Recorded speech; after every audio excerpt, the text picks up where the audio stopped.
Tamanho tá bom aí? Tá dando para enxergar direitinho?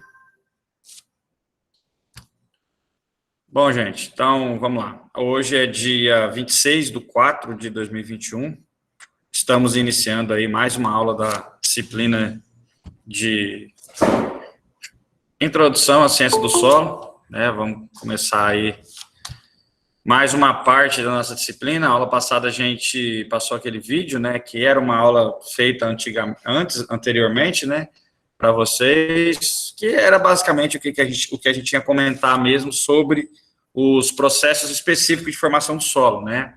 Vocês viram lá todos os processos lá de latolização, gleisação, podisolização, salinização, algumas coisas que é aqui da nossa região, outras não, e por aí vai, né? Então, é bom que a gente vai vendo coisas que é daqui e da onde não é. Por que isso? A gente nunca sabe onde a gente vai parar um dia, né? Então, hoje a gente pode estar em Rondônia, mas daqui a pouco eu posso estar, sei lá, no Pará, no Amazonas, ou no Acre, ou no Pernambuco, ou em São Paulo, enfim, né? Então, a vida dá muitas voltas aí, e a gente tem que saber, pelo menos a nível de Brasil, a gente tem que saber de tudo um pouco.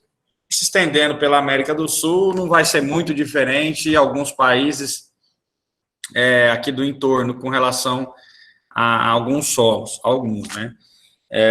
Agora, quando a gente já se estende para a Argentina, países aí de regiões de altitude, aí a coisa já muda totalmente, né? São solos já de regiões vulcânicas, aí já é outro tipo de situação, tá? Então, a gente vai vendo essas coisas referente ao nosso país, algumas coisas tem, outros países aqui não. Eu falei dos solos da Argentina, né? A Argentina ela é um país que recebe muito resíduo do Brasil, resíduo de poluentes, de fumaça, por um lado, para a respiração é ruim, para quem vive lá, então a fumaça, as queimadas da Amazônia, um monte de fumaça aí de vários locais do Brasil acaba descendo para a Argentina e acaba se depositando no solo deles. Então, é ruim para o ar dessa região, porém é bom para a deposição desses materiais lá no solo, né? Esses resíduos acabam que ajuda a fertilizar os solos deles, né? Muita poeira do Brasil e fumaça vai para lá e acaba acumulando, né? Então, a Argentina, naturalmente, ou o Uruguai também, tem alguns, são países aí que tem uma grande chegada de esses materiais vindo pelo ar e se acumulando, né, na superfície, principalmente queimadas, como eu falei, poeira, e também sedimentos vulcânicos também, né, cinzas e material vulcânico que vem dos Andes ali, e quando chove, ou o próprio ar vai levando com as correntes de ar e acaba depositando nesses solos. Então, são solos naturalmente mais férteis. Mas é melhor que no Brasil? O tal do que é bom e o que é ruim é muito relativo, né? Tipo de solo, potencialidade de trabalho, de plantio, de diversidade de solo, vai muito além de uma fertilidade propriamente dita, né? Então, o solo pode ser muito fértil, muito rico quimicamente, mas pode ser um tijolo, lugar duro, lugar muito seco de você produzir, né? Como acontece em alguns solos lá da região Nordeste. Ou mesmo quando você umedece eles, são solos às vezes expansivos, que vai e vem, isso atrapalha um pouco as raízes das plantas no desenvolvimento, né? Então, a gente tem às vezes solos muito férteis na região sul do Brasil, na Argentina, no Uruguai, naturalmente férteis, porém em regiões muito frias, que também não vai favorecer tantas culturas na sua produção. São só aquelas culturas mais específicas da região mais fria, né? Então, se você vai plantar uma banana, já não vai dar muito certo. Uma mamão, que é uma fruta mais tropical, já não vai para frente. Então, você vai ter que plantar o que lá? Maçã, caqui, essas coisas aí. E mesmo assim, dependendo da região e do frio, vai ser essas plantas que são bem adaptadas a essas condições. Falando de frutas, né? De fruticultura. Aí tem os capins, tem outras coisas mais. Beleza? Então, que nem diz, né? Cada coisa no seu lugar vai sendo adaptado e vai se desenvolvendo. Beleza? Então, a gente vai estar estudando um pouquinho, falando mais sobre a questão da morfologia do solo. O que é isso, gente? Morfologia, né? Quando a gente estuda disciplinas aí na área humana, na área animal, fala-se muito em morfologia, né? Fisiologia e morfologia. Morfologia tem a ver com a forma, fisiologia tem a ver com função, né? Quando a gente vai estudar alguma coisa relacionada a isso. Então, quando a gente fala de morfologia do solo, a gente está falando do formato do solo, como que ele formou, como é que ele se desenvolveu, como é que ele foi formado no seu processo de formação do solo, de intemperismo. E aí, dependendo da morfologia, da estrutura desse solo, vai ter solos mais potencialidade e menos potencialidade.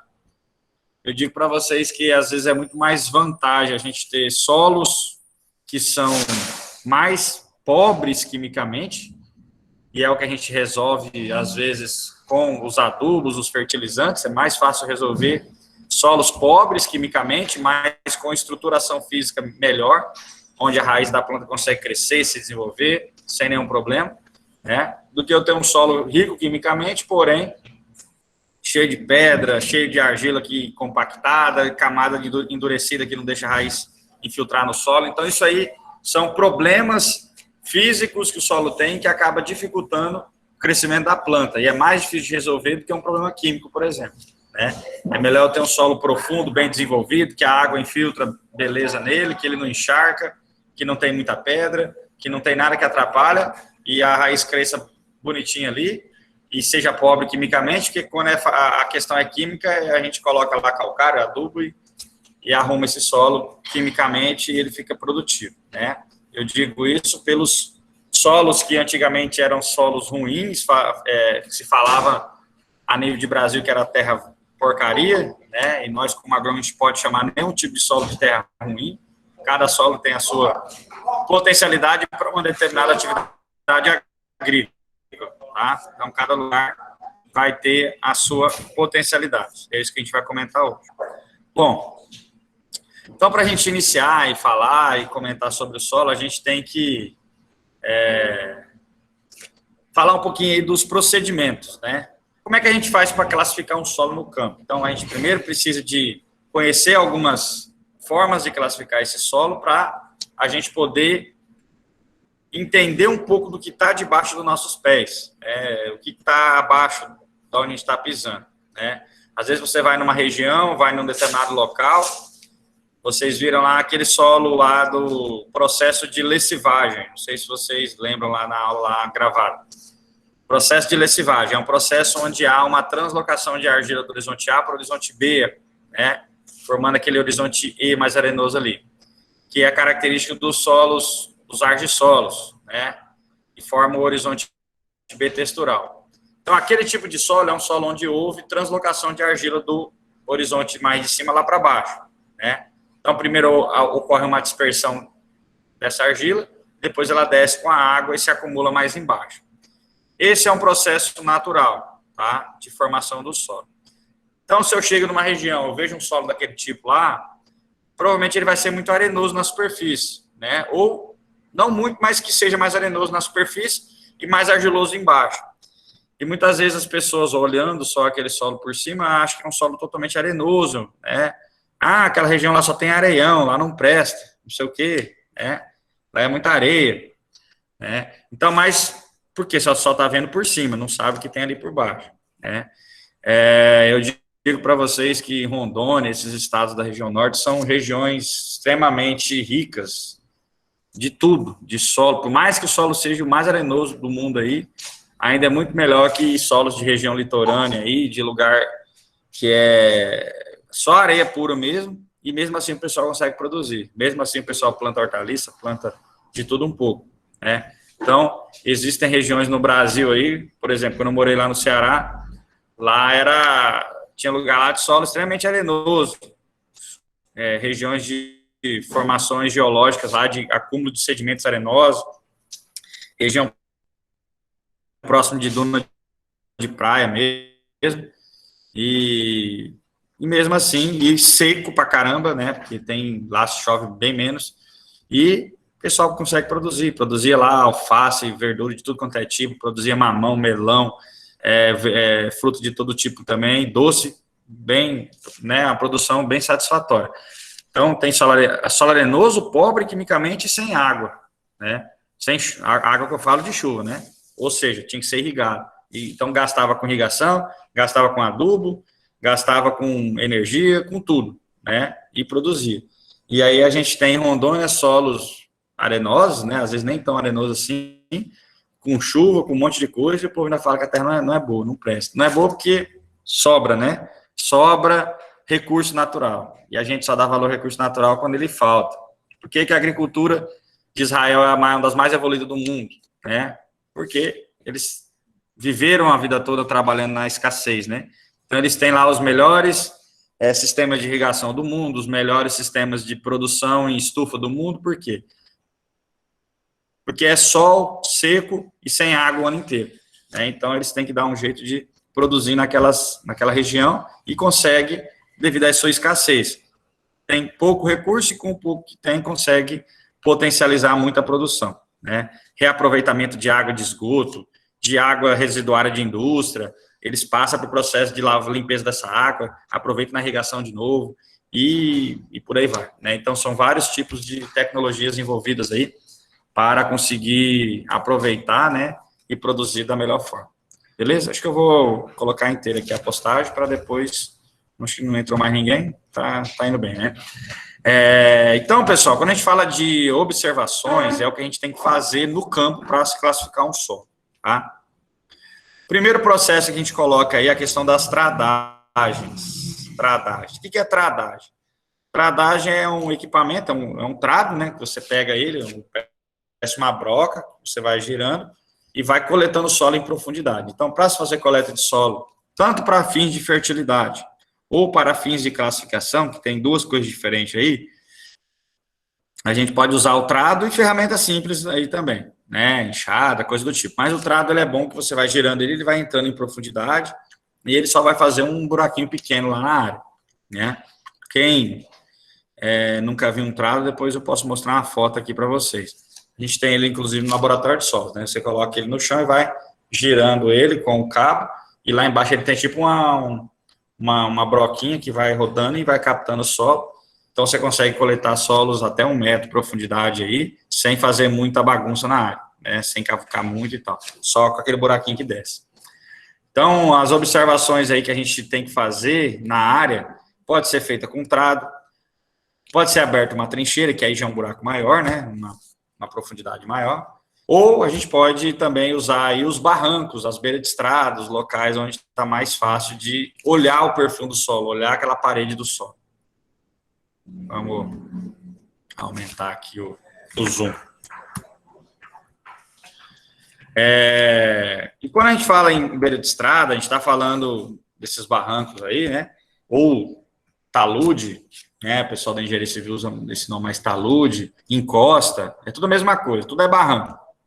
Barranco, talude, encosta, deixa eu ver se tem mais algum nome aí. É que eu tô lembrando só desses 3 aí. É a mesma coisa. Então, quando a gente está falando dessas beiradas de estrada, né, esses barrancos aí, quando a gente vai fazer uma avaliação nessas áreas, a gente tem que fazer uma limpeza desse barranco, ou seja, tem que descascar, passar uma enxada, passar um enxadão, né, dar uma limpada nesse perfil desse solo para poder você conseguir visualizar as diferenças entre os horizontes, né? Conseguir ver lá bem a parte mais de cima do horizonte A, a parte do horizonte B, isso se tiver B, né? Tem solo que não tem B, do A já cai no R da rocha, né? Do A vem para o C e depois para a rocha.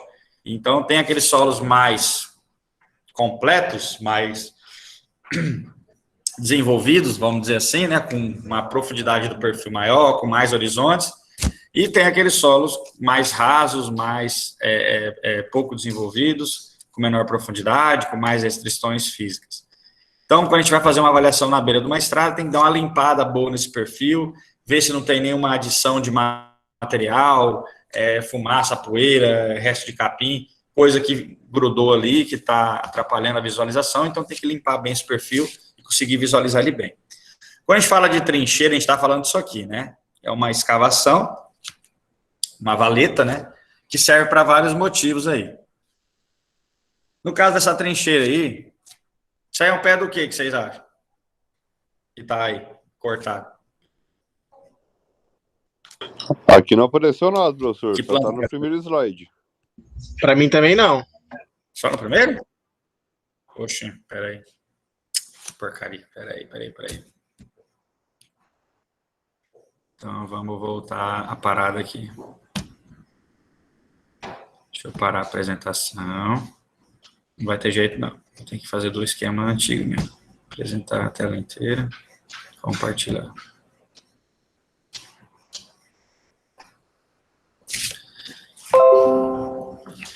Agora tá vendo. Esse pézão aí, é do que isso aí? Isso aí é uma trincheira, né? Um buraco. Uma valeta, um buraco, trincheira, né? O nome correto para essa situação aí é uma trincheira onde a gente consegue ver o perfil do solo. Isso aí nas guerras, né? O pessoal fazia muito, né? As trincheiras, né? As valetas para ficar escondido de bala, né? Ou se enfiar nos buracos e mandava tiro para cima. Só abaixava a cabeça e... o show, né, professor? A de lá é um pouquinho maior que isso daí, né? É maior. Aí, tô falando, é só eu botar para projetar, a gente é mais ou menos entrando desse agora. Tipo aí. Isso. E aí? Que planta que é essa daí? Vocês estão vendo aí o pé dela aí? Bananeira, professor? Isso aí. Bananeira.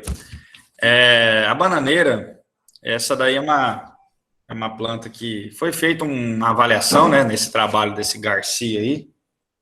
Acho que é Garcia, essa Garcia é uma mulher desse trabalho aí. Um trabalho antigo, né, mas que retrata um corte próximo da raiz da bananeira, né, ou sistema radicular da bananeira.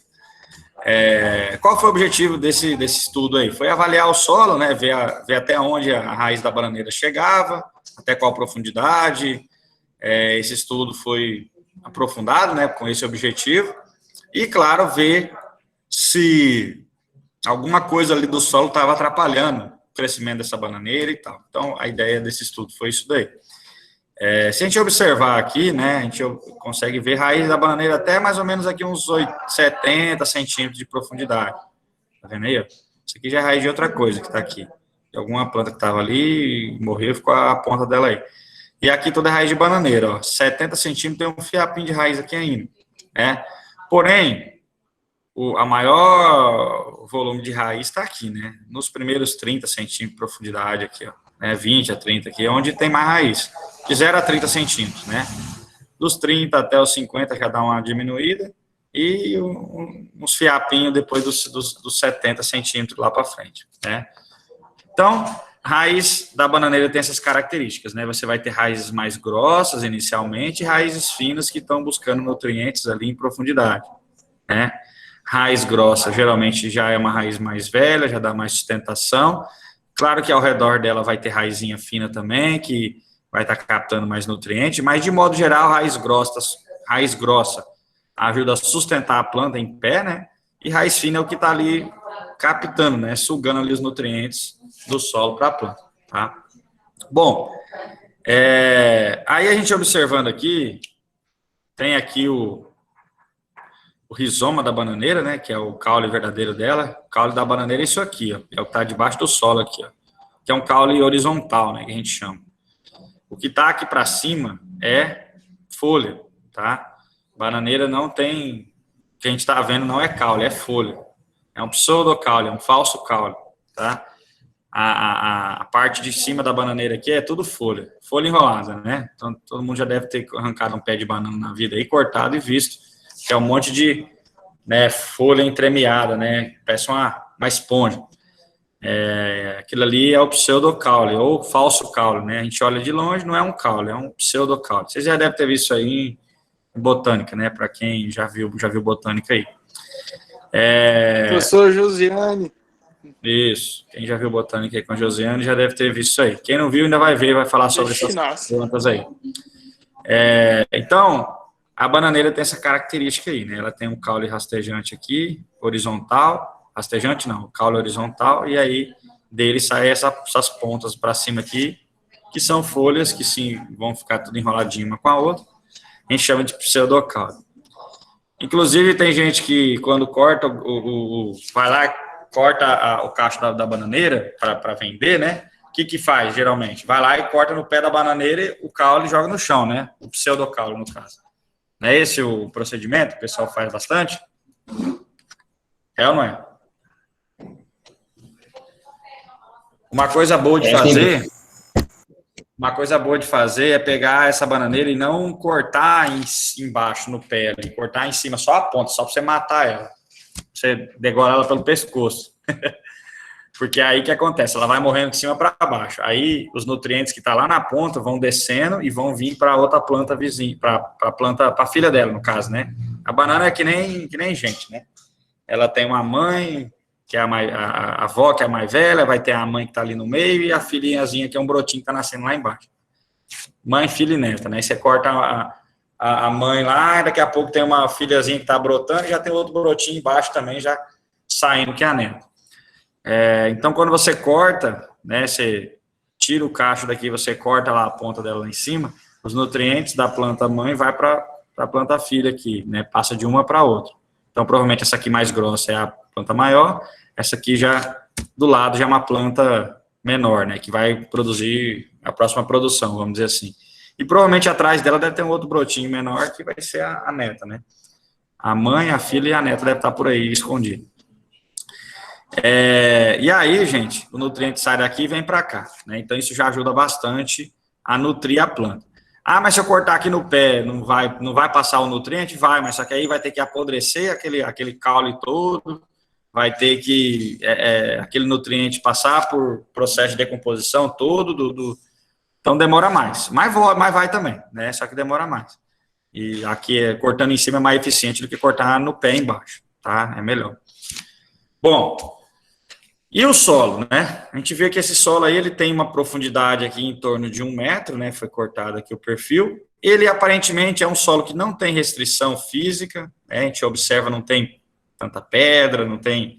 O que está acontecendo aqui? É um solo com mais matéria orgânica na superfície, ele vai diminuindo o seu teor de matéria orgânica em profundidade. Essas camadas mais profundas aqui, elas vão ficando um pouco mais adensadas, né? Até mesmo devido à pressão das camadas superiores. Então, ela vai tendendo a ficar mais adensada, um pouco mais pressionada aqui embaixo, né?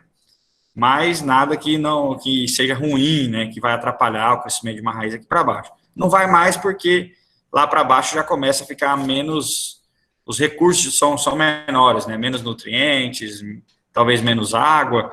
Essa raiz dessa planta, ela vai às vezes buscar água em profundidade, vai se alongar mais quando chegar na época da seca. Aí ela vai tender a esticar mais a raiz para buscar água. Beleza? Vamos lá. O nome científico da banana é musa paradisíaca, viu? Só para vocês...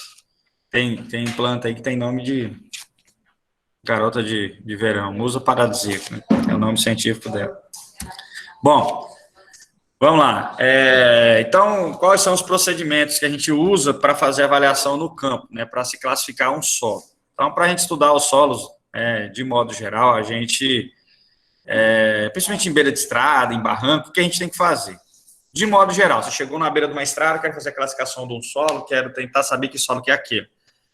Às vezes eu vou numa propriedade, eu vou fazer um projeto aí para um produtor, e lá no banco, lá dentro do projeto, você tem que dizer que tipo de solo que é, como é que esse solo é, se ele é um solo naturalmente fértil, se não é e tal. Tem que descrever o solo daquela região. E às vezes você não vai lá no meio do pasto do produtor abrir uma valeta lá, né? Que às vezes, a não ser que já tenha aberto lá um canal para passar água, uma represa, aí beleza, já está aberto o buraco lá, você vai lá e tenta avaliar aquele solo, né? Mas quando não tem esse buraco aberto, pode usar outras estratégias, né? Eu posso ir num barranco ali próximo, na entrada da propriedade, ou em algum vizinho, algum lugar que cortou o solo, eu consigo visualizar ele. Ou eu posso, às vezes, ir até num lugar que muita gente nem imagina, né? Mas no poço, né? O poço da propriedade ali, toda propriedade rural tem um poço de água. E aí, você pode ir lá, naquele poço, tentar visualizar o perfil do solo. É mais difícil, porque tem muito poço que, às vezes, o pessoal coloca manilha, tampa, então não dá muito para estar vendo, às vezes, o perfil direitinho. E com o tempo também, ele vai ficando envelhecido ali, aqueles horizontes ali, vai, né, acumulando material, restinho de planta, e às vezes também não dá para visualizar. E aí, para visualizar, teria que rapar esse perfil. E dentro de um poço, você não vai rapar, que vai cair terra dentro da água, né? Então, não vai dar muito certo. Mas, se não tiver outra situação, até que dá para dar uma olhada. Principalmente as camadas mais profundas. Dá para ver se tem camada argilosa, se tem presença daquelas argilito, chocolate, que o pessoal chama, aquelas, popularmente, a laje, né? Tá, esse solo tem laje. Laje é o quê? É uma camada de argila bem dura, embaixo, que dificulta a infiltração de água. Né? Popularmente, o pessoal chama de laje, de chocolate. Chocolate é quando é mais preto, né? E a laje é um vermelhão mesmo, um marronzão bem intenso. Então, são algumas nomenclaturas, né, que o pessoal usa por aí afora que identifica algum solo que tem algum problema físico. Às vezes, num buraco, você consegue visualizar se aquela terra também está propícia para uma compra, se é uma área interessante para um determinado cultivo. Então, a avaliação do solo de uma área é muito importante, né? Teve produtor que já me contratou para mim, na propriedade, avaliar o solo, que era um negócio de milhões de reais. E aí ele veio lá e me perguntou, esse solo tem restrição física, não tem e tal? Então a gente vai lá fazer levantamento do solo da propriedade. Aí você vai falar para ele, ó, nessa área que tem, aqui vira brejo, uma época do ano, lá é pedra, aqui você pode investir mais, que é melhor para você produzir, que não tem nenhuma restrição. Então é mais ou menos esse levantamento que é feito, em geral, né? E aí dá para se cobrar para isso, né? Teve produtor que queria comprar fazenda de soja lá pro lado do Mato Grosso, numas áreas lá. Eu fui lá, mas me falaram que é assim, ou é assado. Aí vai lá, você coleta um solo, também faz uma análise para ver se o solo tem uma fertilidade natural boa, se não tem. E aí dá um diagnóstico. Ó, isso aqui dá para produzir, porém você vai gastar bastante com adubo para você corrigir essa área. Então essas coisas, às vezes o cara usa esses levantamentos, né, de solo, para saber como é que é a terra, como é que é a potencialidade de lá, e até mesmo para ele brigar no preço. Ah, não, seu solo lá, eu fiz análise, o agrônomo veio aí e falou para mim que é muito arenoso, e eu vou ter que gastar muito com adubo, então essa terra para mim, eu vou ter que comprar por tanto de você, senão não vai valer a pena para mim gastar esse dinheiro aqui. Então é negociado mais ou menos assim. Beleza? Então, para se estudar os solos em barrancos, o que a gente faz? Né, tem um barranco lá, você vai cortar ele, né, cavar mais ou menos ali uns 30 centímetros, né, de 30 até 50 centímetros para dentro do barranco, não é para baixo, não. Então, você rasga, quebra, né, tenta rasgar esse solo uns 30 centímetros para dentro, cortando mesmo com uma enxada, com uma pá reta, com um enxadão, para conseguir visualizar melhor o perfil. Por que não menos que 30? Porque, às vezes, se você cortar muito pouco, aquele pouco ali está com muita influência do ambiente externo, né, da poeira, do ar que está batendo ali. Então, você tem que cortar para conseguir ver o perfil mais adentro. Como é que aquele solo é na sua condição natural de formação. Uma outra indicação aí é evitar dias chuvosos para você fazer um levantamento de solo. Por que isso? Por que evitar dias chuvosos? Só porque vai se molhar? Por que será? O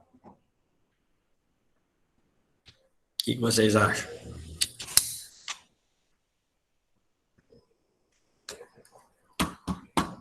Alguém pode me falar aí? Como é que é a pergunta, professor? Por que para se fazer um levantamento de solo é bom evitar o dia chuvoso? O dia que está chuvoso ou muito nublado, ou querendo chover, por aí. Fazer esse levantamento. O solo vai estar muito encharcado, professor? Alguma coisa assim?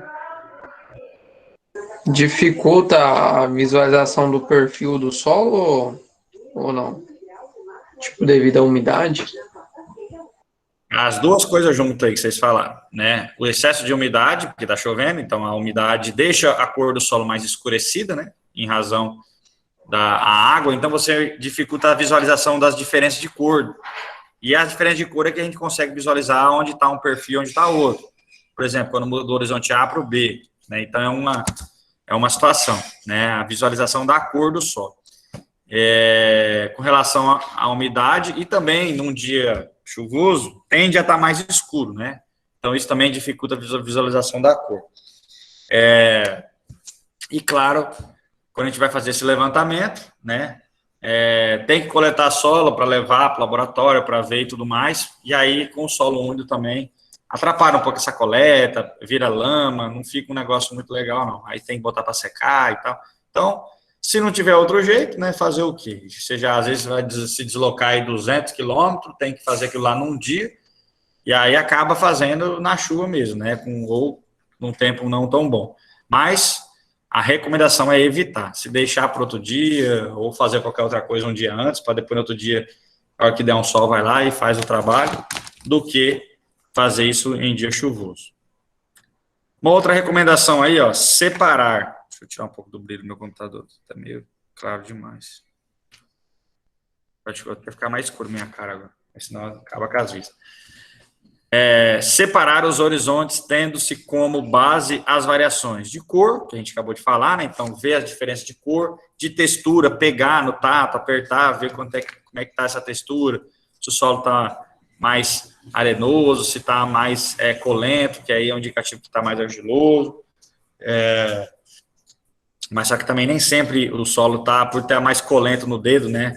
Quando ele está muito plástico, né, que a gente chama, e não é também um indicativo de argila. Às vezes tem alguns tipos de argila que são mais, que tem maior plasticidade, maior pegajosidade, né? E outras argilas já menos, tem características diferentes. Mas, geralmente, quanto mais colento o solo tá, a tendência dele ser um solo mais argiloso. Geralmente, tá? Mas nem sempre é a regra. Variações de estrutura, né? Tem solos que têm estruturas mais em placas, uma em cima da outra, ou em colunas que vão se arranjando, ou grãos simples, né, grãos soltos, mais para tipo de solo arenoso, ou solos muito argilosos, que formam uma alta granulação, ou estrutura em blocos, né, que você vai arrancando aqueles torrõezinhos lá. Então, são diferentes estruturas também. Serosidade, se ocorrer. Serosidade é uma espécie de um brilho que dá no perfil do solo, que não é assim... É mais comum em alguns solos chamados de argissolos, essa serosidade, tá? Então, observando todos esses passos, vamos dizer assim, né? Todos esses critérios aí, e limpando bem o perfil, vendo a diferença de cor, evitando esses dias chuvosos, observando todas essas características, aí a gente pode iniciar a coleta do solo nos diferentes horizontes. Bom, agora aqui... Vou mostrar para vocês dois tipos de solo, né? Quer dizer, o solo é o mesmo, chama-se cambissolo, tá? O nome do solo é cambissolo. Aí, vamos dizer assim, o sobrenome dele tem outros nomes ali, áplico, carbonático, típico, o outro é TA, eutrófico, típico. A gente vai depois entender melhor o que é essa outra nomenclatura aí, tá? O que significa carbonático, o que significa eutrófico, né? Carbonático, o próprio nome já está dizendo, que tem um grande acúmulo de carbonatos, né? Dos carbonatos de cálcio, de magnésio, provavelmente quando é um solo de região calcária, tá? Um solo eutrófico é um solo que está também numa eutrofismo, é uma excesso de nutrientes, né? Então é um solo que está rico em nutrientes. Então são algumas nomenclaturas aí que a gente vai estar vendo aí mais à frente. Então nós temos esses dois perfis. Quem que é o solo mais raso, quem que é o mais profundo aí? Perfil. Acho que esse carbonático é o mais raso, né, professor? É o mais raso, exatamente, né? Então, você tem o mais raso e o mais profundo, tá? Por que será que tem essas diferenças aí de um para o outro? Eu digo para vocês que esses solos são da mesma região, o mesmo clima e mesmo material de origem. O que será que está variando aí nesse solo? O relevo. De um para o outro. Fator? Qual é o fator que vocês falaram aí? Eu falei relevo, professor. Relevo. Exatamente, é o relevo. Porém, essa região aí, se você andar de carro, andar de moto lá, olhando assim, você não vai ver diferença nenhuma de relevo. É um planão só, né? Você pega e vai embora. Aquele planão chapadão, que o pessoal chama, né? Só o planão. Inclusive, essa região onde foi tirada essa foto desse solo aí, é chamada de Chapada do Apodi. Isso é lá no Ceará. Tá? Esse é na época do meu mestrado. Eu peguei essas duas fotos aí de lá. Dessa área aí, uma área que a gente fez um experimento lá de solos, né? Então, você tem um solo raso e um solo profundo, tá? Então, esses dois solos aí são lá da região da Chapada do Apodi, que é uma região que fica no estado do Ceará e também do Rio Grande do Norte, fica entre os dois estados, inclusive passa a divisa bem por lá. Essa chapada pega os dois estados, mas é mais do lado do estado do Ceará. Então, se eu falo para vocês, mas é plano a região, é a mesma rocha, é o mesmo clima, mesmo tudo, só pode ser o relevo. Mas se a região é muito plana, por que ainda é o relevo? Na verdade, gente, por mais plano que seja o relevo, aparentemente ele é plano, mas mesmo assim, ele vai ter uma micro variação que às vezes a gente até despercebe a olho nu, vamos dizer assim, né? Se percebe muito pouco. Um lugarzinho que é mais fundo, um lugarzinho que é mais alto, então ele vai dar aquelas pequenas variações de uma área para outra, tá? Você olha de longe, parece que é tudo igual. Mas todo lugar vai ter um lugarzinho que acumula mais água, tem um lugarzinho que vai ser mais seco, que a água escorre mais, então essa região é bem essa característica aí. É um solo onde tem micro variações no relevo, variações quase que imperceptíveis. Porém, não é imperceptível para o processo de formação, porque onde acumulou mais água, onde o relevo é um pouquinho mais côncavo, né, que a gente pode falar desse formato aqui, ó. Então, você tem superfície côncava, superfície retilínea, superfície convexa, né? Que é um pouquinho mais formato de... Então, côncavo, retilíneo e o convexo. Lá na onde tem o solo mais profundo, será que vai estar em quê? No relevo côncavo, no retilíneo ou no convexo? Nessa área bem plana aí. Nessa região mais plana, vamos dizer assim, né? O côncavo? Exatamente, relevo côncavo. Então, por quê? Porque ali acumula mais água, né? Então, por mais que seja uma região muito seca, chove pouco lá, a precipitação média lá era na faixa dos 500, 600, ano bom que dava 750 milímetros, né? De 500 a 750 milímetros era a média ali de chuva. Em torno de 600, 650 milímetros de média. Então, você imagina um lugar que chove 650 milímetros, 600 milímetros de média. O que é 600 milímetros? É 600 litros de água por metro quadrado no ano inteiro. Cada metro quadrado recebe, no máximo, 600 litros de água de chuva no ano todo. Então, é pouco, gente. É muito pouco isso aí. Se eu vou comparar com Rondônia, com Pará, com esses estados da região norte, chove 2.000, 2.500, 3.000 milímetros por ano, né? Inclusive, estados aí que chove até mais, né? Tem região do Amazonas que chove até 5.000 milímetros por ano, do Acre, né? Que são regiões muito chuvosas. Então, é muita água numa região, enquanto as outras tem muito pouco, né? Por exemplo, tem lugar da Amazônia que chove 5.000 milímetros, tem lugar do Nordeste que chove 500, ou seja, 10 vezes mais, né? Tem lugar no Ceará que chove 250 milímetros por ano, é quase clima desértico, né? Tem uma cidade lá chamada Irauçuba, no Ceará, que tem duas montanhas de um lado do outro da cidade, a chuva vem, passa, bate na montanha, roda por fora, e lá que a chuva que é bom nada. Então, são regiões do Brasil muito complicadas aí de se trabalhar. Porém, outras regiões, como no caso da Chapada do Apodi, já chove um pouquinho mais, que é uma região um pouco mais, relevo um pouquinho mais elevado, né? E também tem os projetos do governo lá para levar água por aqueles rios subterrâneos, aqueles rios artificiais, né? Aquelas canaletas feitas de cimento, que eles bombeam a água ali dentro e vira o rio, e aí o pessoal pega para irrigação, e também poço artesiano, né? Então, essas fazendas grandes aí tem muito poço artesiano. Essa fazenda aí, que eu fiz meu mestrado na época, chama Agrícola Famosa. Inclusive, é uma fazenda aí que juntou com outro grupo aí, internacional, agora estão mandando fruta para o mundo inteiro. Na época, eles já produziam, tinha um navio próprio deles, mandava fruta lá para a Europa e tal, mas hoje está um grupo ainda maior.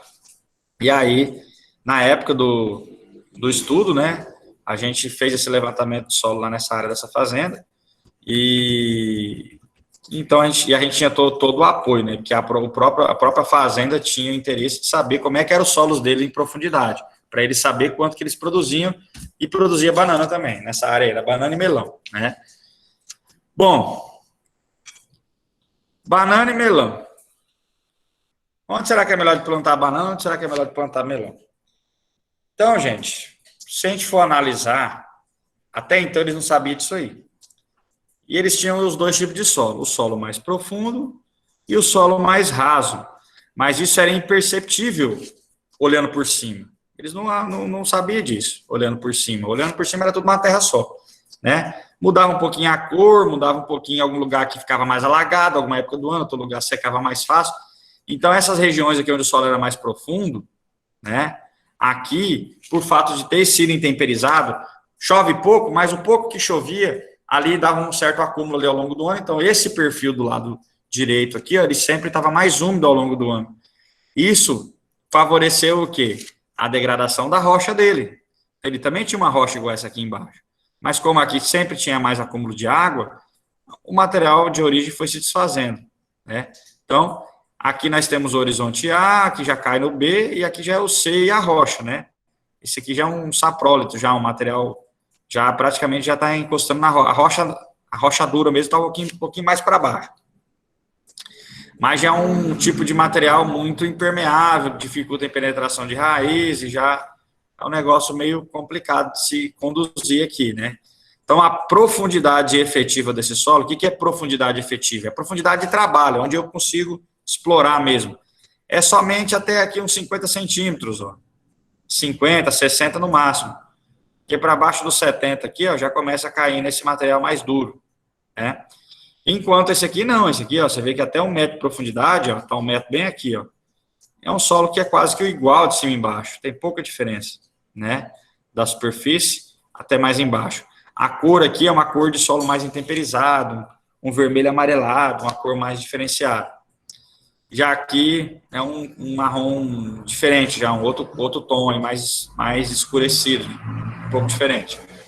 Então, são solos bem distintos, bem diferentes, apesar de estar na mesma região, num relevo quase que igual, com o mesmo tipo de material de origem, com o mesmo tanto de chuva que cai nos dois o ano inteiro, porém, nesse aqui, devido a estar no relevo um pouquinho mais côncavo, acabou recebendo mais água ao longo do seu processo de milhares de anos de intemperismo e acabou se desenvolvendo mais, se comparado ao outro solo mais rápido. Aí, beleza, mas o que isso tem a ver com produção? Aí, vamos lá, onde produz mais banana aí, gente? Nesse solo da direita aí, né, professor? Solo da direita, exatamente.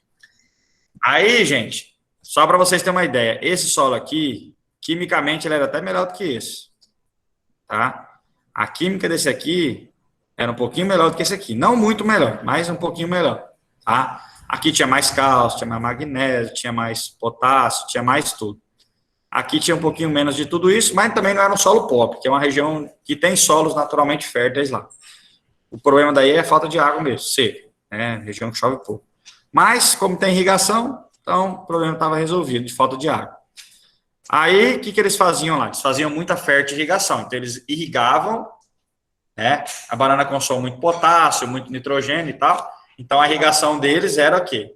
Sempre dos nutrientes todos, né? E sempre nitrogênio e potássio, né, para fazer uma irrigação. E aí, o que eu coloco para vocês? O manejo dado a esses dois solos era o mesmo. Eram as mesmas variedades de banana que era plantada ali, nos dois, porque eles não viam diferença por cima olhando. Era a mesma irrigação, o mesmo tanto de água caía para essas plantas, o mesmo tanto de adubo, o mesmo tanto de tudo, né? O mesmo peão que ia lá limpar as bananas, tirar aquelas cascas secas, era o mesmo cara que, o mesmo grupo que ia lá e fazia esse trabalho para fazer a limpeza de banana, ou seja, os gastos com essas áreas eram a mesma. Aí, só para vocês terem uma ideia, essa área aí, ela tinha 76 hectares de bananeira. 76 hectares, né? E vai dar aí mais ou menos aí, para quem fala em alqueire, né, uns 35 alqueires de banana, só para vocês terem uma ideia. Aí vocês imaginam, uma área desse tamanho aí, 76 hectares, praticamente uns 30 hectares estava nessa área de solo mais raso aqui. E a área de profundo era um pouquinho maior, uns 40 e poucos hectares, né? Mas era quase meio a meio da área de solo raso e solo profundo. Porém, nessa área aqui, eles plantavam,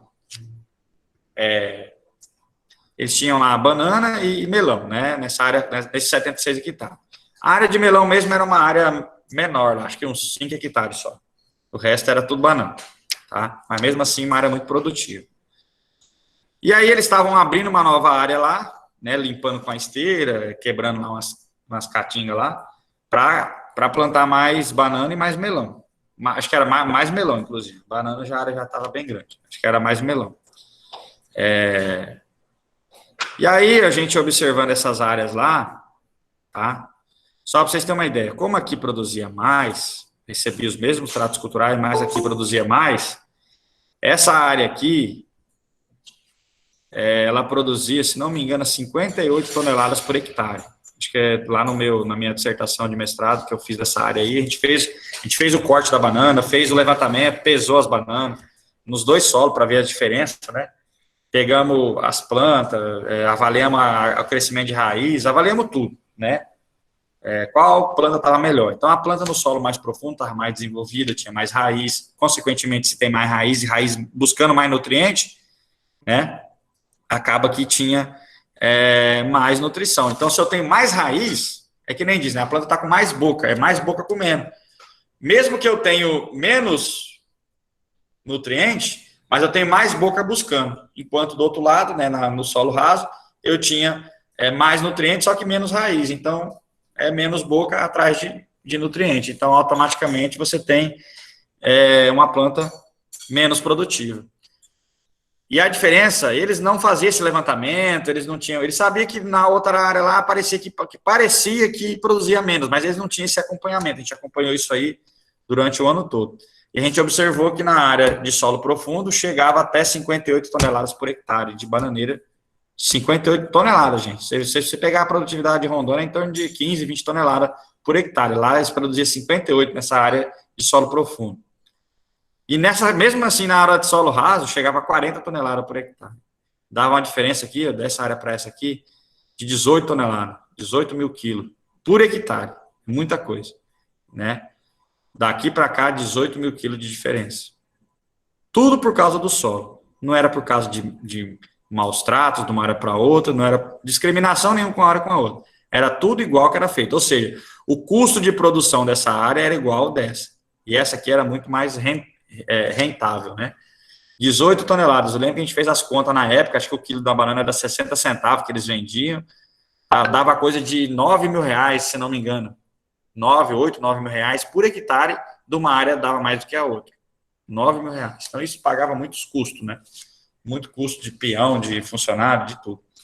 Então, só por causa do tipo de solo. E aí, o que a gente fez? O que a gente recomendou? A gente recomendou ele não produzir mais banana nessa área de solo raso. Então, na área de solo raso, produzir melão. Porque o melão, a raizinha do melão é fininha, tá? Explora ali 10 centímetros, 20 no máximo, né? E a banana não, ela vai mais profunda. Então, deixa o solo raso só para o melão, inclusive um solo até mais fértil, quimicamente, né? Naturalmente mais fértil, ia gastar até pouco adubo. E a área que estava abrindo lá, que era para plantar melão, e era uma área profunda, o solo também, metesse só banana lá. Então, deixasse aquela área nova para melão, junto com essa área que já tinha profunda, quer dizer, a área nova que estava abrindo, plantasse banana lá, continuasse plantando banana nessa área de solo profundo, e a área de solo raso, mexer só com melão, né, que era uma área mais favorável para isso.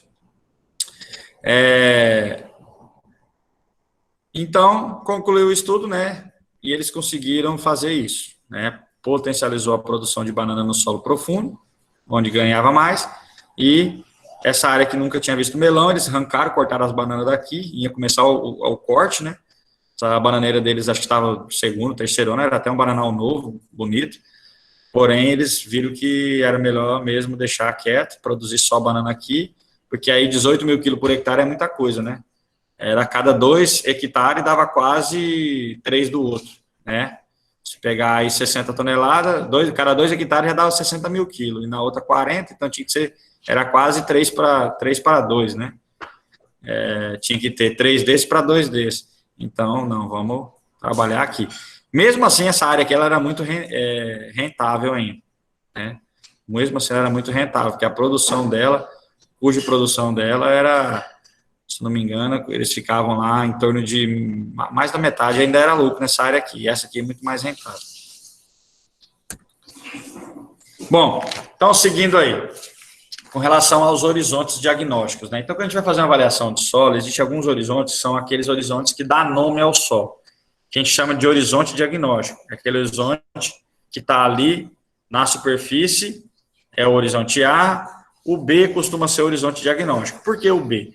Porque o B é um horizonte onde houve pouca mudança devido ao manejo. Então, imagine esse perfil aqui, ó. Se você for olhar, observar, aqui nessa região que tem muita raiz, ó, até os 40 centímetros aqui, ó, aqui é uma área sempre que tem mudança. Por quê? Porque tem raiz penetrando, tem trator passando, tem gado pisando, né, colocando assim no dia a dia de todas as fazendas. É trator que gradia, é trator que passa em cima, é bicho que vira para lá e para cá. Então, aqui pode ter formiga, pode ter tatu, pode ter besouro, pode ter de tudo quanto é coisa aqui no meio, né? Então, essa região é onde ocorre uma pedoturbação muito intensa. Sempre ocorrem mudanças aí devido à fauna, aos micro-organismos e tudo mais. Já para cá, ocorre menos, ó, onde diminui aqui, ó, essas raízes, já começa, por aqui começa o horizonte B. Então, nessa região aqui, a gente já tem menos modificações que ocorrem na superfície. Então, para mim falar que tipo de solo que é isso, eu tenho que olhar o horizonte B para baixo, que vai começar mais ou menos aqui aos 40 centímetros em diante. Ó. Então, por aqui é mais escuro, daqui para cima é mais escuro, daqui para baixo... O que você está fazendo na sala? Não sei para que você está fazendo lá. Onde que eu tenho que entrar? Ô, Vanessa. Calma, Vanessa. Tem gente brava aí, é? Calma, peraí. Pronto, já desativei o som dela. Então, é isso aí, gente. Existe algumas áreas aí que elas têm mais facilidade e menos de trabalhar. E é só fazendo estudo do solo que a gente chega a essa conclusão. E uma conclusão de muito dinheiro, inclusive, né? Quando chegou ao fim desse estudo aqui, o pessoal da Fazenda agradeceu demais a gente, porque foi um estudo gratuito, né? Gratuito, entre aspas, né? A gente forneceu todos os dados para eles, em troca eles forneceram a área para a gente, fornecia assistência que a gente tinha para lá, peão para ajudar lá a cavocar buraco, essas coisas. Então, eles davam todo o apoio também, com logística lá para quando a gente ia na fazenda, né? Mas, se fosse pagar por um estudo desse, seria um estudo aí de, no mínimo, uns 15, 20 mil reais numa fazenda, fazer um levantamento desse tamanho. Bom, com relação, então, aos horizontes, né, que a gente estava falando aí, o horizonte B, ele costuma ser diagnóstico porque ele tem menos modificações se comparado ao horizonte A. Então, é mais fácil de você ver o que realmente aconteceu nesse perfil desse solo ao longo dos tempos, né? Quando não existe o B, pode ir para o C, que é um horizonte um pouquinho mais abaixo. Esse solo aqui mesmo, ele tem pouco horizonte B. Ele tem um horizonte mais orgânico aqui, ó, em cima. Aí logo aqui já começa esse mais claro aqui, ó. Isso aqui já é um pouquinho de B. Inclusive o câmbio solo tem essa característica, é um horizonte B incipiente, é um horizonte B pouco desenvolvido. E depois já cai aqui no C, um pouquinho mais abaixo já tem uma rocha mais dura aqui, ó. Já vai descendo. Então isso aqui já seria o R mesmo, a camada R, a camada rochosa, né? E aí o B ele é bem pouco espesso aqui, ó, né? Então se não tem horizonte B, vai pelo C, a classificação. Aqui ele tem um horizonte B incipiente, que a gente chama, que é um horizonte B em intermediário estágio de desenvolvimento. Isso significa um câmbio solo. Esse câmbio solo tem a característica de ter esse horizonte BI, ou B incipiente, que a gente chama. Bom, então aqui tem alguns tipos de horizonte B que a gente vai falar. Tem o B lotossólico, que é um horizonte aí mineral. Ele não tem translocação de argila nele, aquela translocação do horizonte A para o B, por isso que é chamado de horizonte não iluvial, que não ocorreu aquela iluviação da argila, essa descida de argila do horizonte A para o B. É um horizonte de solos muito intemperizados, como no caso dos latossolos, os nitossolos também, pode ter a presença desse horizonte, mas também o nitossolo tem pode ter a presença mais do horizonte B textural, que é o falei errado aí, é o B textural, porque ele tem um pouco de serosidade, a gente vai falar que é o de baixo aí, e os argissolos também, tem esse BT aí. Mas o latossolo, ele tem esse horizonte chamado BW, BW esse W é de water, de água, né, então é um horizonte que foi formado com muita presença de umedecimento, secagem, né, em regiões de solos muito intemperizados, onde chove, seca todo ano, como na nossa região, né, então esse é o tal do B latossólico. São solos que não têm translocação de argila, são muito intemperizados, tem teores de argila no horizonte A e no B bem semelhantes, tá? Já o tal do B textural, que é aquele solo que tem aquela translocação de argila do B. Esse B é chamado de BT, né? B textural. Já é um horizonte mineral iluvial, porque ocorre essa concentração de argila que transloca lá do horizonte A para o horizonte B, né? Então, vai ter teores de argila bem mais elevado no B do que no horizonte A, tá? Se o teor de argila for relativamente uniforme entre os horizontes A e B, deve-se ocorrer o que a gente chama de serosidade, que é relativamente nítida nos agregados estruturais. Serosidade é um certo brilho, né? Então, quando ocorreu o processo de formação do solo, devido a essa iluviação, quando a água vai levando essa argila lá para baixo, ela pode descer e formar alguns filmes de argila, né, uns locais que acumulam, e forma o que a gente chama de serosidade. É como se pegasse ali no perfil do solo em algum determinado ponto e passasse uma cera ali, ela fica tipo uma mancha diferente no meio do perfil. Aí tem outros tipos de horizonte B, esse tal de B nátrico aí, né, que é um horizonte B de locais de regiões mais salinas, tem muito sódio, né, trocável. O B incipiente, que é o B do cambissolo lá, o B incipiente é bem esse aqui, né, esse horizonte B que a gente chama de B incipiente, dos cambissolos. Também é um horizonte mineral, também ele não é eluvial, ou seja, não teve diferença de argila do horizonte A para o B, se tem é muito pouca, que não chega a ser um argissolo. Para ser um argissolo, essa diferença tem que ser de pelo menos uma vez e meia a mais, para ser considerado um argissolo, ou seja, tem que ter, por exemplo, sei lá, 15% de argila no horizonte A, e aí em B tem que ter lá pelo menos uma vez e meia a mais do que 15, para ser considerado um argissolo. Uma vez e meia, 1,6, 1,7, aí dependendo do tanto de argila que tem em A, mas o mínimo seria uma vez e meia a mais. Então, se tem 10% no horizonte A, no B tem que ter ali 15, 16 para ser considerado um argissolo. Tem esse horizonte B podzol aí, que é daqueles solos chamados os spodossolos, né? São horizonte B aí, que ocorre aquela translocação de matéria orgânica e de material mineral iluvial. Então, desce matéria orgânica e também óxido de ferro, óxido de ferro e alumínio, que é translocado também do horizonte A para o B. Esse é o chamado horizonte B podzol, que aí pode ter esse BH, que é horizonte B, esse H significa ístico, com acúmulo de material mais orgânico, S é sesquióxido, né, óxido de ferro e alumínio, e os dois juntos, HS. Tanto desce matéria orgânica quanto está misturado com argila no perfil do solo.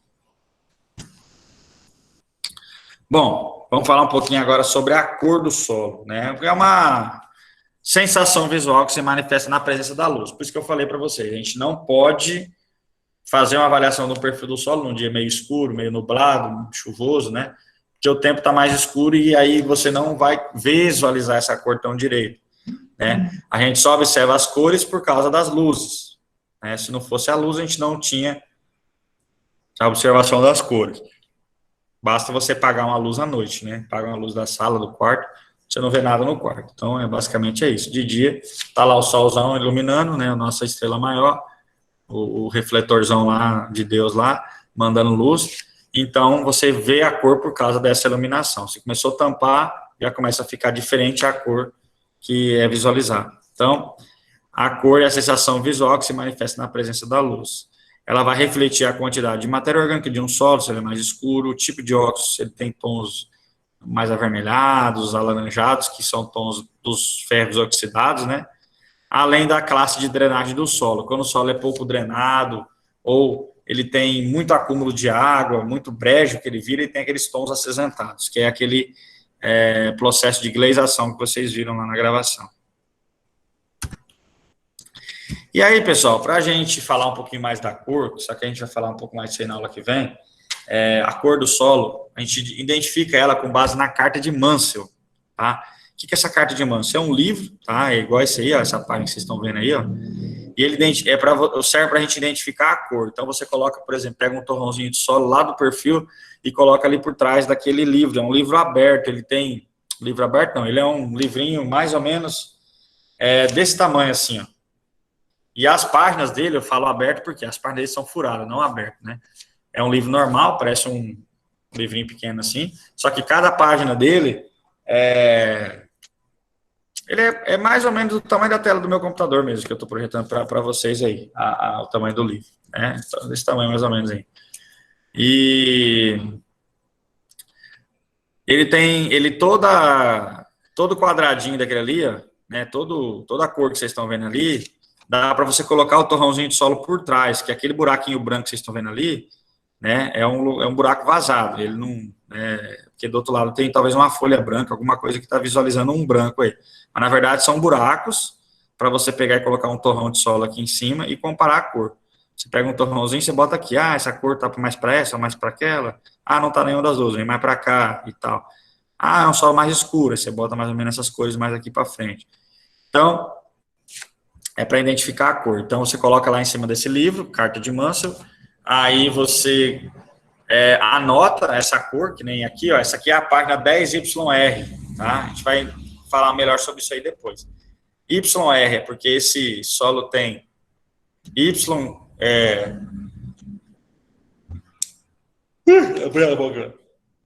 de yellow, né, que é de amarelo, e R de red, de vermelho, né? Então, ele tem aqui, ó, 10YR, que tem a mistura de amarelo com vermelho. E aqui tem as tonalidades, né, que é o valor, e aqui tem o croma, que é as intensidades de cada cor. Então, a gente, lá nesse mesmo livro, a gente consegue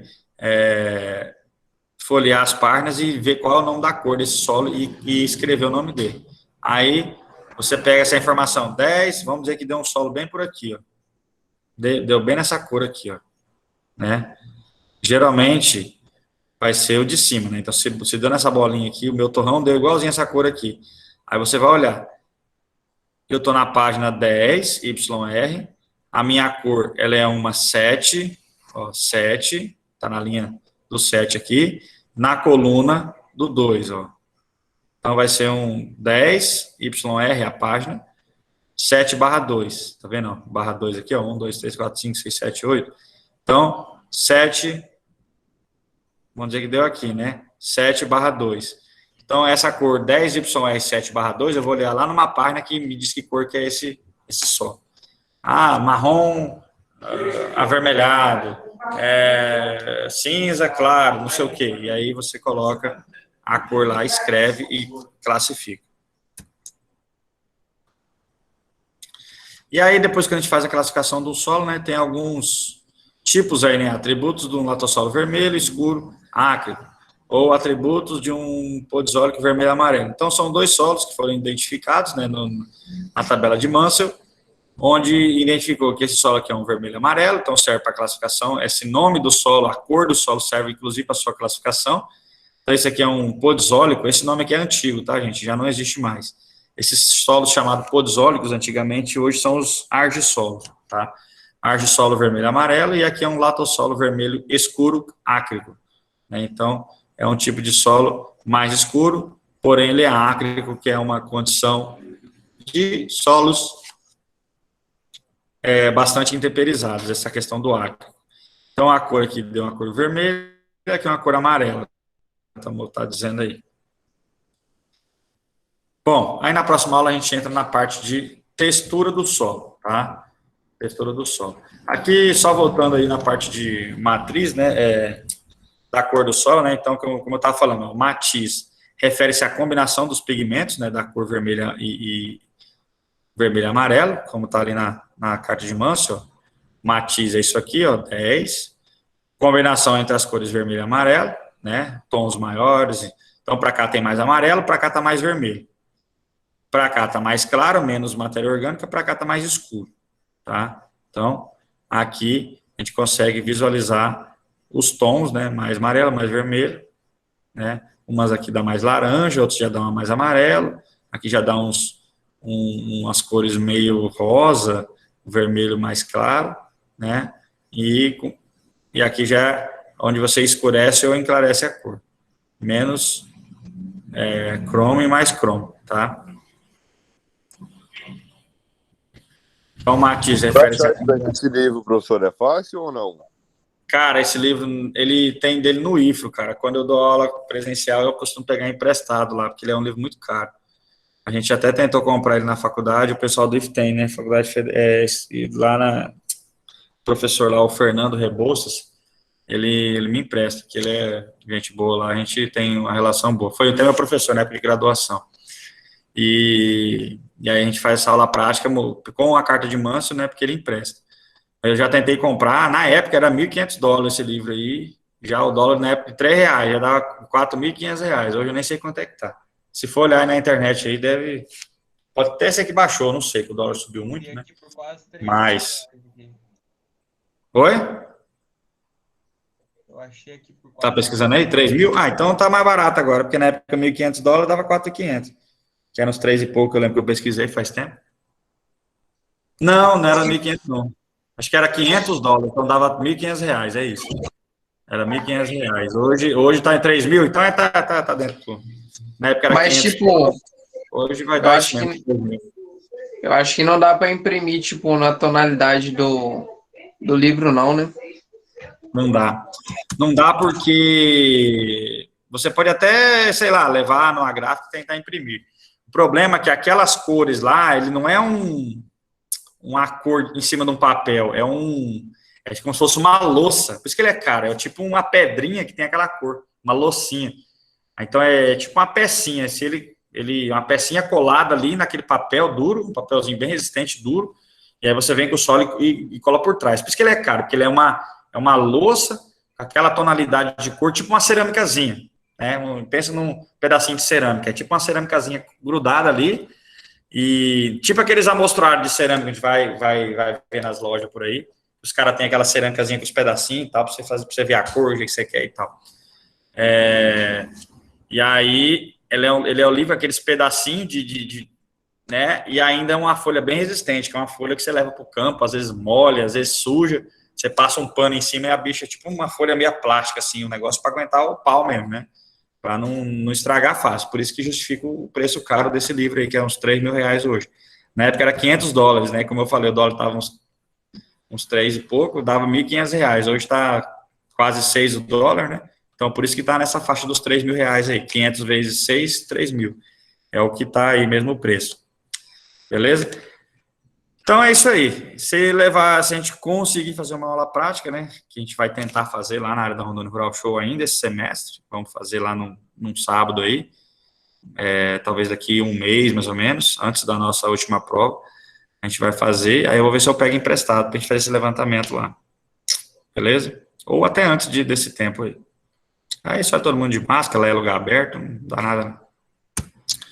Beleza? É isso aí. Hoje terminou. Textura do solo é o tema da nossa próxima aula. Vamos falar um pouquinho sobre os tipos de textura, né? Solo arenoso, solo argiloso, solo siltoso. É o tema da nossa próxima aula. Beleza, gente? Vai fazer chamada, professor? Escrever no chat aí. Rapaz, fazer chamada nessa turma é difícil, mas eu vou fazer, hein? Não é brincadeira. Mas eu vou fazer porque ainda é melhor do que depois ficar olhando no chat o nome de meio mundo de gente. É sacanagem, eu sou o penúltimo. Comece de trás para frente, professor, mais de boa. Eu acho que a última vez que eu fiz foi de trás para frente mesmo, foi antes da prova. Isso, professor, começa lá do começo mesmo. Não tem negócio de trás para frente. Começa do começo, professor. De trás para frente, professor. Também voto de trás pra frente, porque o meu nome é R e fica lá no final, então põe de trás pra frente. E o meu é A, então vai ficar por último. Pra mim, tanto faz, o meu tá no meio. mesmo. Pois é, os últimos serão os primeiros, então começa atrás pra frente.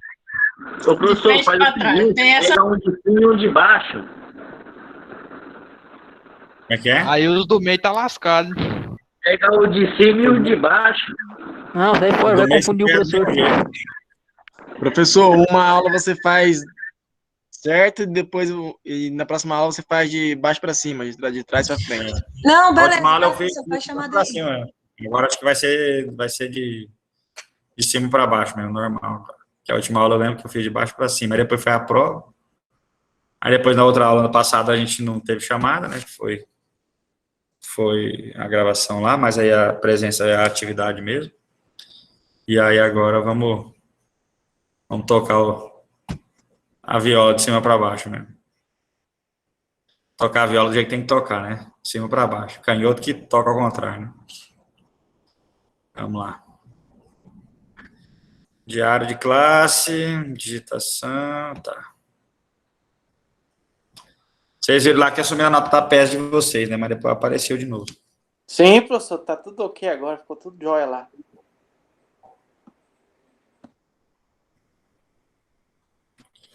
Deixa eu ver aqui, na data de hoje, dia 26/4.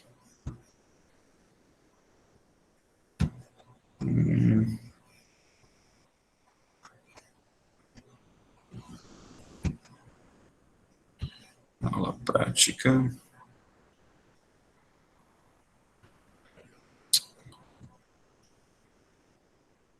Oh, caramba. Trem tá lento aqui, agora foi. Ai, ai. Já jantaram já? Ainda não, professor, tá querendo? Ainda não, professor. É. Ainda não. Já tá assistindo Big Brother? É doido, né? Professor. Acho que eu vou passar uma atividade só pra fazer raiva, hein? Só pra vocês não ficar perdendo tempo com esse trem. Deus é pai, professor. Ô, professor, minha mãe assiste, eu resolvi assistir um pouquinho com ela. Aí apareceu lá o filho do Fábio Júnior e outro viado se beijando pelado ainda. Eu parei. Foi mesmo? Não vi essa não, abandona. Sabia dessa não? É o Fiuk lá, beijou o Gil, é? Eu assisto essa porra aí. Peladão ainda. Beijou. Coisa boa, hein? Só vi os Tem memes que depois. fazer isso mesmo, oxe. Ai, que... Deixa ele só. Concordo, tem que esfregar na cara da sociedade, tem que fazer engolir.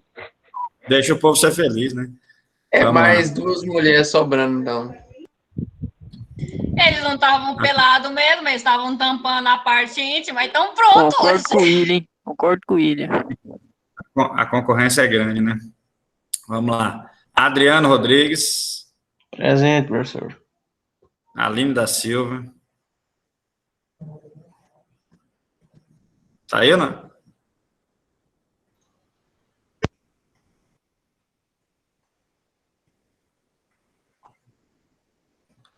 Porque o Fábio Júnior foi de comedor, o filho dele virou gay, foi? Ou eu já era, sei lá, né? Mas seja feliz do jeito que achar melhor, né? Na Alisson. verdade, esse daí, professor, ele é daquele um que qualquer não? um que tiver vindo, ele pega. Ah, então tá bom. É pra dar um tiro, tô que serve, né? Vamos lá. Amanda de Souza. Presente, presente. Alisson tá aí não, né? Tá aí ou não tá? Que eu escutei um ruidinho aí. Tá aí, professor, ele respondeu. Tá. Beleza. Ana Carolina da Silva. Presente. Ana Carolina Machado. Presente. Angelina. Cíntia. Tá aí ou não? Vou dar falta, hein? Ele me fala aí. Faltou. Ana Natália. Presente. Atiele. Presente. Bruna. Presente, professor. Camila. Daiane. Camila tá aí, não? Daiane tá aqui. Davidson. Presente. Diogo. Presente, professor. Jonatas. Presente, professor. Eliane. Presente. Eliel. Presente. Fabiano. Presente. Felipe Eloy. Presente. Felipe Jeromel. Aí não, né? Gabriel Henrique. Gabriel Henrique tá... professor? Isso, tá sem... Ixi, Maria, tem dois. Tá os dois aí, beleza. Gabriel Herculano. Presente, professor. Estou por aqui. Gabriel Silva Soares. Presente. Gabriel Souza Gomes. Eu tô O presente, Gabriel com professor. pau. Giovanni. Presente, professor. Jason.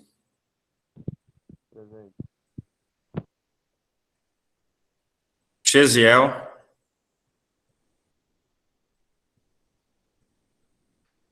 Não? Jason, né? Chesiel tá aí?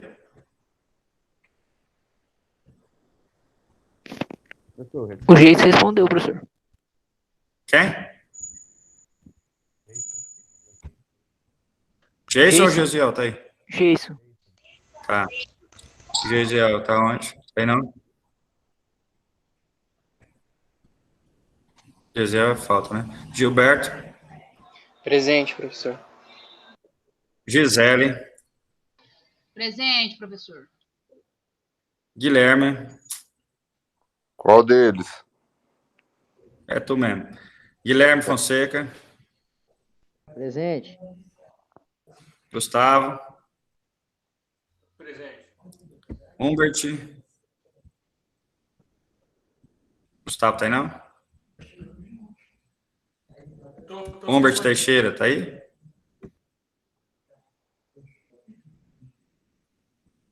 Humbert tá aí ou não? Tá?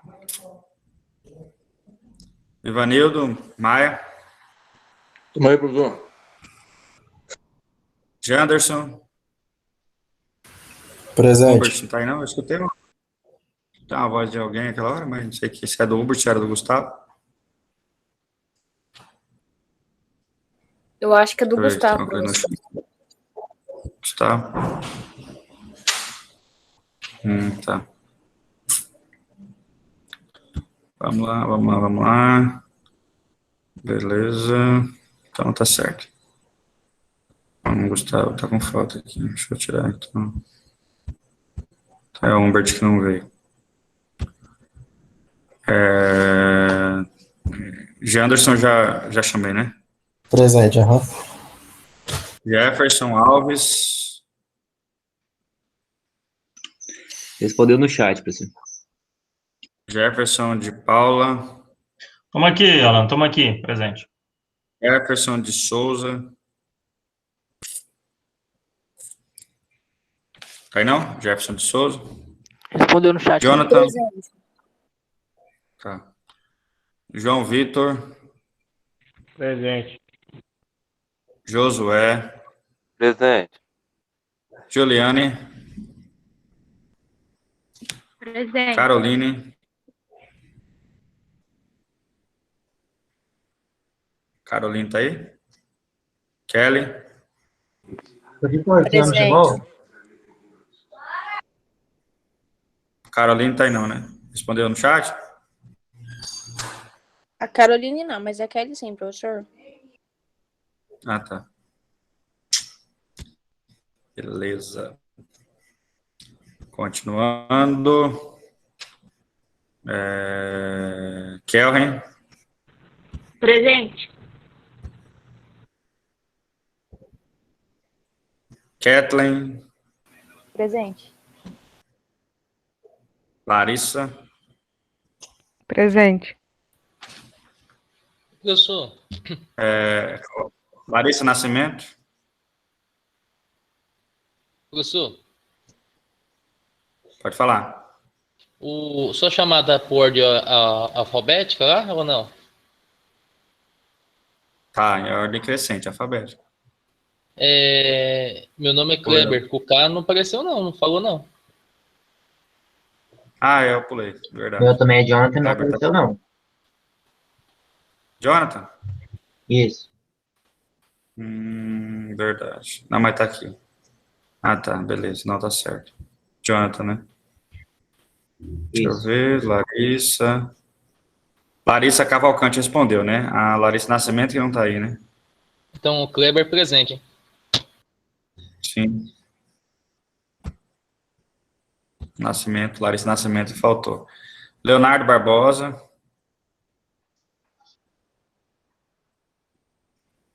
E professor, eu tava sem microfone aqui, ó. Agora eu arrumei o microfone. Aline da Silva. Lá no comecinho, presente. Beleza. Leonardo Barbosa, tá aí não? Leonardo da Silva. Oi? Presente. Tá. Luane. Presente. Beleza. Lucas Eduardo. Presente. Lucas Posmoser, né? Presente. Posmoso. Posmoso. Marco Antônio. Presente. Marla. Presente. Marla. Presente. Micaela. Presente. Paulo Henrique. Paulo Ricardo. Professor Paulo Henrique colocou o nome no chat. Tá. Paulo Ricardo, tem não? Pedro.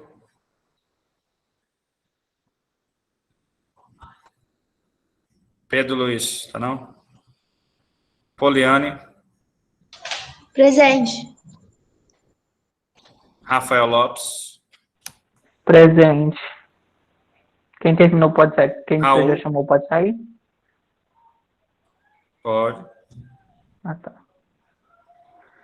Raul da Silva, tá aí não? Presente, senhor.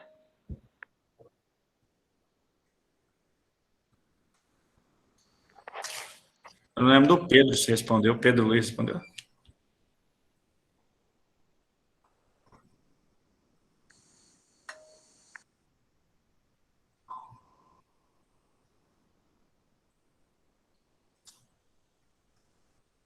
Tá. Professor, você tá Raul. presente. Meu fone não funcionou na hora de responder. Raíssa Alves, né? Beleza. Saulo. Professor, acho que Sebastião. eu acho que pulou o meu aí, hein? Oi? Acho que você pulou o meu aí. Raíssa Alves, Saulo. Presente, professor. Rafael Guedes.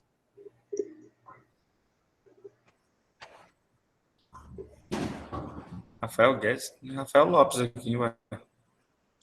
Não, o meu é Rafael Guedes. Ué, não tá nessa chamada aqui, por quê?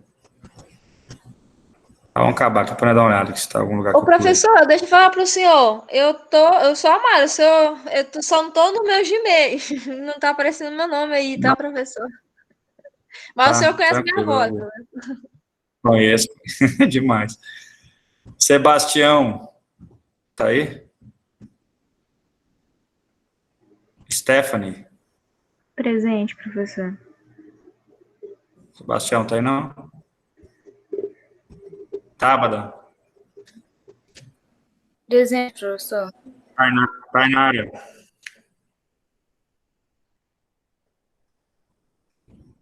Tiago. Presente. Tainara, tá aí não? Vanessa Alves. Presente, professor. Desculpa, tá? Aquela hora. Presente. Vanessa Eu tava nervosa com o povo aqui. De boa. Presente, professor. Pega pra orelha e dá um cacete. Vitor Gabriel. Eu? Vitor Gustavo. Vinícius. Presente, professor. Walter. Presente, professor. William. Presente. Yasmin.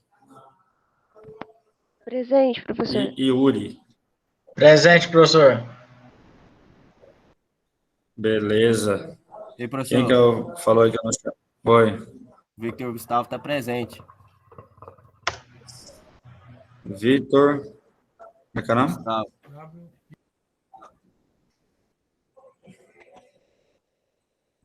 Gustavo Evangelista. Tá. Victor Beleza. Gustavo Evaristo da Silva. Leonardo Silva. Qual? Leonardo Silva. Victor Gustavo Evaristo da Silva. Presente. Uhum. E Leonardo, né?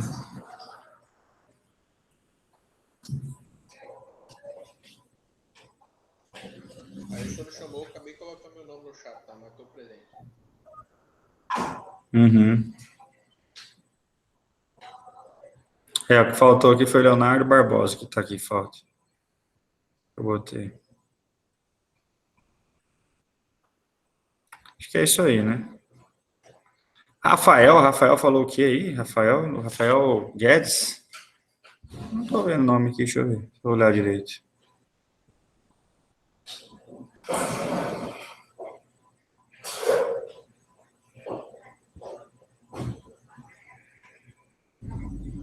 Valeu, professor. Aquele abraço. Valeu, gente. Até mais. Tudo de bom pra vocês aí. Tem Rafael Lopes Medeiros só aqui. Não tem Rafael Guedes aqui, não. Na minha lista de chamadas. Ué, professor. Será que não? Fiz prova, Rafael fiz Lopes tudo. Medeiros. Raíssa Alves. Ué. Rafael Guedes Correia. O que aconteceu?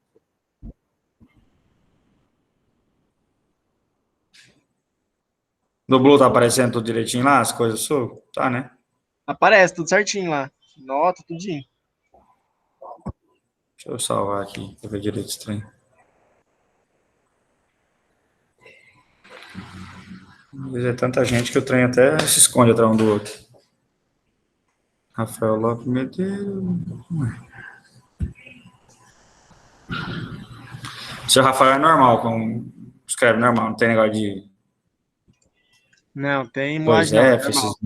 Não. Uhum.